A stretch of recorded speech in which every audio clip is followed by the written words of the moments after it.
Assalamualaikum warahmatullahi wabarakatuh. Halo semuanya, perkenalkan nama saya Nanda Aulistiani. Saya mahasiswa semester 4 dari STI Subang Subang dengan program studi akuntansi. Nah, di sini saya akan menjelaskan mengenai analisis laporan keuangan dari PT Hanjaya Mandala Sampurna Tbk, yaitu analisis perbandingan, analisis tren, dan analisis common size. Diajukannya video ini untuk memenuhi tugas ujian tengah semester dari mata kuliah analisis laporan keuangan dengan dosen pengampu yaitu Ibu Trisandi Eka Putri SE, MSI. Baik, yang pertama itu ada analisis perbandingan. Analisis perbandingan yaitu proses membandingkan laporan keuangan perusahaan untuk periode waktu yang berbeda atau dengan perusahaan lain di industri yang sama. Tujuannya adalah untuk mengidentifikasi tren, pola, dan perubahan yang signifikan dalam kinerja perusahaan. Baik, di sini sudah ada analisis perbandingan dari laporan keuangan PT Hanjaya Mandala Sampurna Tbk, yaitu laporan posisi keuangan konsolidasian pada tanggal 31 Desember 2023 dan 2022. Baik, di sini kita langsung lihat saja. Kas dan setara kas ini pada tahun 2022 itu sebesar Rp3.283.118 dan mengalami penurunan sebesar Rp587.959 pada tahun 2023, yaitu sekitar 21,82%. Lalu selanjutnya ada persediaan. Nah, persediaan ini pada tahun 2022 itu sebanyak Rp18.375.217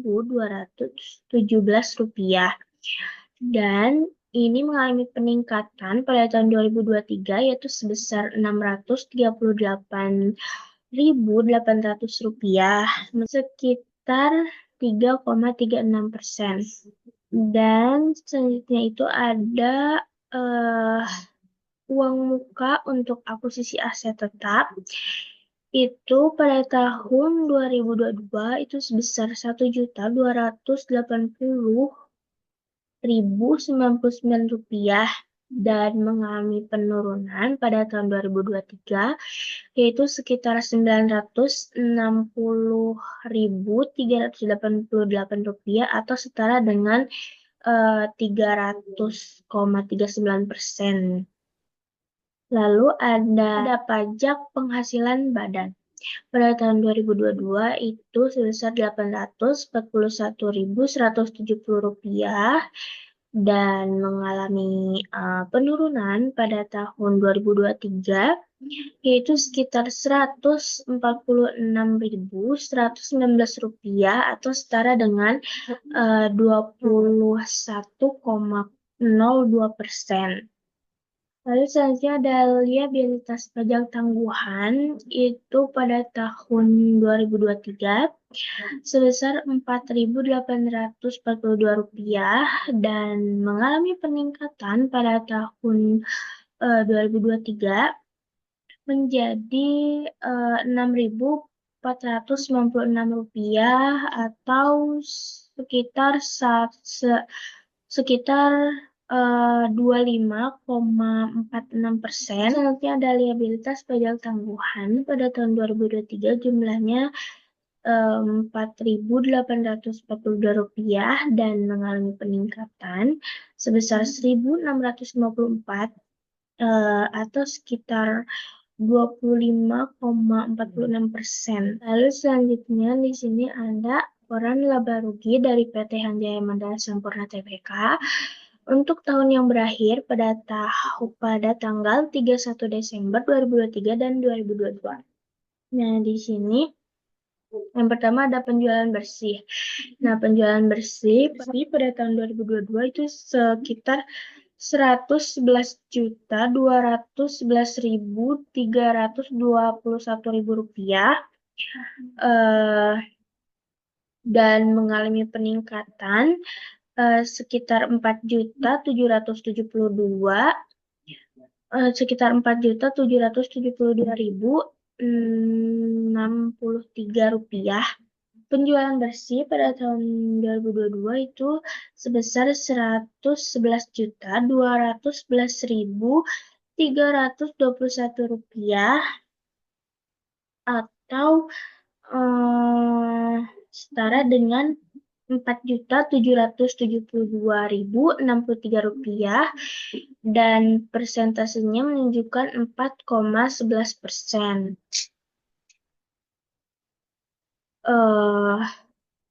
Pada tahun 2023 itu jumlahnya menjadi 115.983.384 rupiah. Nah, lalu di sini ada beban penjualan. Nah, beban penjualan ini pada tahun 2022 itu sebesar 6.739.702 rupiah dan mengalami peningkatan ya sebesar 777.070 rupiah itu menjadi 7.516.772 rupiah atau setara dengan 10,34%. Nah, di sini ada laba sebelum pajak penghasilan. Nah, laba sebelum pajak penghasilan ini tahun 2022 itu sebesar 8.273.059 rupiah. Sebesar 8.273.059 rupiah dan mengalami peningkatan menjadi sekitar 2.038.154 rupiah dan atau setara dengan 19,77%. Dan nominalnya pada tahun 2023 itu menjadi 10.311.213 rupiah. Lalu yang kedua itu ada analisis tren. Analisis tren adalah laporan keuangan yang merupakan metode analisis yang digunakan untuk memperkirakan arah pergerakan data keuangan perusahaan pada masa depan dengan melihat data historis yang terdapat dalam laporan keuangan. Dan ini melibatkan atau membandingkan angka-angka keuangan dari periode waktu yang berbeda untuk mengidentifikasi tren dan pola yang dapat membantu dalam memprediksi kinerja keuangan di masa depan. Nah, langsung saja ke laporannya. Nah, di sini sudah ada analisis tren dari laporan keuangan PT Hanjaya Mandala Sampurna Tbk. Yaitu yang pertama ada aset, yaitu ada kas dan setara kas. Nah, jadi cara menghitung tren ini, kalian hitung dari tahun berjalan atau tahun pembanding ini dibagi dengan tahun dasar atau tahun sebelumnya dan dikali 100 jadi 2.695.159 rupiah dibagi dengan 3.283.118 rupiah lalu dikali 100%. Maka hasilnya adalah 82,9%. Dan setara kas ini lebih kecil dari tahun 2022. Lalu selanjutnya persediaan. Nilai tren persediaan itu sekitar 103,48%. Dan jumlah persediaan pada tahun 2023 itu lebih tinggi daripada tahun 2022. Uang muka untuk akuisisi aset tetap. Nah, di sini trennya itu sebesar 24,98% dan jumlah uang muka untuk akuisisi aset tetap ini lebih rendah dari tahun 2022. Pajak penghasilan badan. Nah, pajak penghasilan badan di sini trennya itu sebesar 82,63% dan jumlah pajak penghasilan badan ini lebih rendah dari tahun 2022. Liabilitas pajak ketangguhan analisis trennya sebesar 134,16%, analisis trennya sebesar 134,16%, dan jumlah liabilitas pajak tangguhan ini lebih besar dari tahun 2022. Lalu selanjutnya ke bagian laporan laba ruginya. Nah, di sini perhitungannya sama kayak yang laporan posisi keuangan yang ini ya. Jadi, eh, nih, tahun yang sedang berjalan dibagi dengan tahun dasar atau tahun sebelumnya dan dikali 100. Nah, jadi kita hitungnya gini.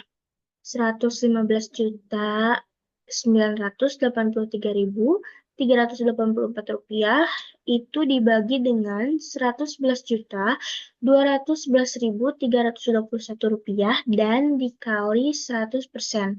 Maka hasilnya jadi 104,29 dan jumlah penjualan bersih ini lebih tinggi dari tahun 2022. Nah, di sini ada beban penjualan. Nah, beban penjualan ini trennya sebesar 111,53%. Nah, jumlah beban penjualan ini lebih besar dibanding dengan tahun 2022. Selanjutnya ada laba sebelum pajak. Nah, laba sebelum pajak ini analisis trennya itu sekitar 124,64%, dan laba sebelum pajak ini lebih tinggi dibandingkan dengan tahun 2022. Laba tahun berjalan ini analisis trennya yaitu sekitar 128,04%, dan laba tahun berjalan ini lebih tinggi dari tahun 2022. Nah, selanjutnya yang ketiga yaitu ada analisis common size. Nah, analisis common size ini digunakan untuk membandingkan item laporan keuangan sebagai presentase dari angka yang sama. Nah, metode ini membantu dalam memahami struktur dan komposisi laporan keuangan serta mengidentifikasi tren dan pola yang mungkin tidak terlihat dengan hanya melihat angka yang mutlak. Nah, langsung saja ke analisisnya di laporan keuangan PT Anjay Mandala Samudra Tbk, yaitu analisis common size. Nah, dalam menghitungnya itu kalian jadi ini per tahun ya. Nah, jadi apa ini teh? Kas dan setara kas ini nominalnya kan 3.283.118 rupiah. Nah, dibagi dengan jumlah aset keseluruhan aset ya, dibagi dengan jumlah aset pada tahun 2022 yaitu sebesar 54.786.992 rupiah, dan hasilnya adalah kas dan setara kas ini pada tahun 2022 itu berjumlah 599,25%. Lalu selanjutnya ada pihak-pihak berelasi pada tahun 2022. Pada tahun 2022 itu analisis common size-nya sebesar 18,64%, di mana bahwa setiap 1 rupiah dari pihak berelasi ini akan diinvestasikan kepada aset lancar sebesar 0,24. Lalu selanjutnya ada pajak penghasilan badan. Nah, pajak penghasilan badan ini analisis common size-nya pada tahun 2022 itu sebesar 14,48%, dan dengan kata lain dari setiap 1 rupiah dari pajak penghasilan badan ini akan diinvestasikan kepada aset lancar dan sebesar 0,14. Dengan kata lain, bahwa setiap 1 rupiah itu akan diinvestasikan kepada aset lancar sebesar 0,09. Lalu selanjutnya ada uang muka untuk akuisisi aset tetap. Nah, di sini pada tahun 2023-nya, 2022-nya sebesar 233,65%. Setiap 1 rupiah dari uang muka akuisisi aset tetap ini akan diinvestasikan kepada aset tidak lancar atau aset tetap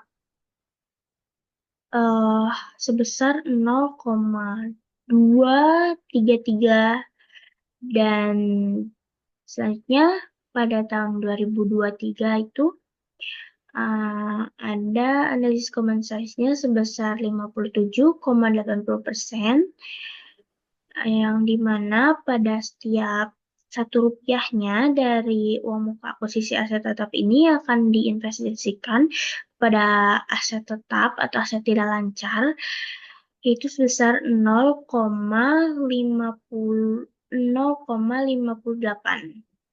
Nah, selanjutnya ada pajak penghasilan badan.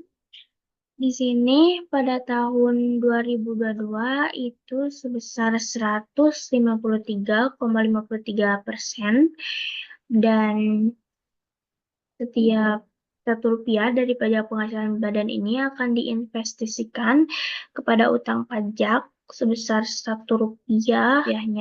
Dari jumlah pajak penghasilan badan ini akan diinvestasikan kepada utang pajak sebesar 0,125%. Nah, selanjutnya ini ada liabilitas keuangan jangka pendek lainnya. Pada tahun 2022 itu sebesar analisis common size-nya sebesar 8,51%, dan pada tahun 2023 itu sebesar 13,88%. Setiap 1 rupiah dari liabilitas keuangan jangka pendek lainnya itu akan diinvestasikan kepada pendapatan tangguhan, yaitu sekitar 0,08. Nah, lalu pada tahun 2023 itu 13,88% akan berjumlah 13,88%. Nah, dengan kata lain, pada setiap 1 rupiah dari jumlah liabilitas keuangan jangka pendek lainnya akan diinvestasikan pada pendapatan tangguhan, yaitu sebesar 0,13. Lalu selanjutnya ada pendapatan tangguhan. Nah, pendapatan tangguhan ini pada tahun 2022 itu sebesar analisis common size-nya sebesar 1,75%. Nah, dengan kata lain, bahwa setiap 1 rupiah dari pendapatan tangguhan ini akan diinvestasikan pada liabilitas jangka panjang sebesar 0,01.